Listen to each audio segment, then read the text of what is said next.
মাঠে জমজমাট ক্রিকেট আর বাইরে বাংলা নববর্ষের ঐতিহ্য ও সংস্কৃতি উদযাপন। সব মিলিয়ে রাজশাহী ব্যাংকার্স ক্লাবের বৈশাখের প্রথম দিনটা ছিল বেশ উৎসবমুখর। সকাল থেকে দুপুর পর্যন্ত বৈশাখের খরতাপ উপেক্ষা করেই নগরীর মহিলা ক্রীড়া কমপ্লেক্স মাঠে অনুষ্ঠিত হয় ব্যাংকার্স ক্লাব ক্রিকেট টুর্নামেন্টের কোয়ার্টার ফাইনালের 4টি ম্যাচ। 15 ওভারের খেলায় রাকাবকে এনআরবিসি, সোনালীকে প্রাইম, ট্রাস্টকে ইবিএল এবং অগ্রণীকে হারিয়ে সেমিফাইনালে ওঠে সিটি ব্যাংক।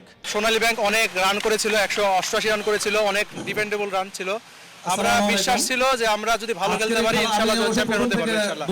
এভাবে যদি ধারাবাহিকতা বজায় রাখতে পারি ইনশাআল্লাহ আমরা সামনে ভালো করতে পারবো। আমাদের মাঠের পরিবেশ, আমাদের জন্য বসার প্লেস, আমাদের জন্য অ্যারেঞ্জমেন্ট খুব চমৎকার ছিল। আজকে পয়লা বৈশাখ, আয়োজনটা আরো গ্রোথ হয়েছে, সুন্দর লাগছে। আলহামদুলিল্লাহ, আজকে সবচেয়ে বেশি খুশি লাগছে আমার একটা বিশেষ দিনে আমার কলিগরা আমাকে সুন্দর একটা উপহার দিয়েছে। এর জন্য আমি প্রাইম ব্যাংক কলেজকে কৃতজ্ঞতা করছি, তার সাথে আল্লাহর কাছে শুকরিয়া আদায় করছি। আলহামদুলিল্লাহ।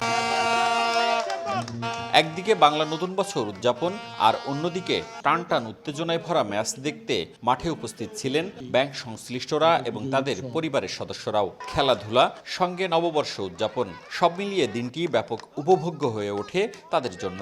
সারা বছর ব্যাংকাররা এই একটা আয়োজনের জন্য অপেক্ষা করে।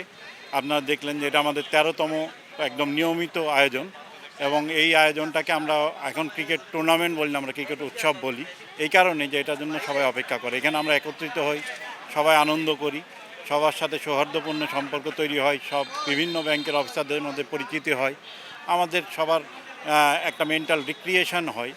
এই কারণে এটা সবাই এনজয় করে। 3 এপ্রিল থেকে 16 দল নিয়ে শুরু হয় এই টুর্নামেন্ট। আগামী 24 এপ্রিল ফাইনালের মধ্য দিয়ে শেষ হবে ব্যাংকারদের এই ক্রিকেট উৎসব। এই আয়োজনের মিডিয়া পার্টনার সময় টেলিভিশন। মওদুদ রানা, সময় সংবাদ, রাজশাহী।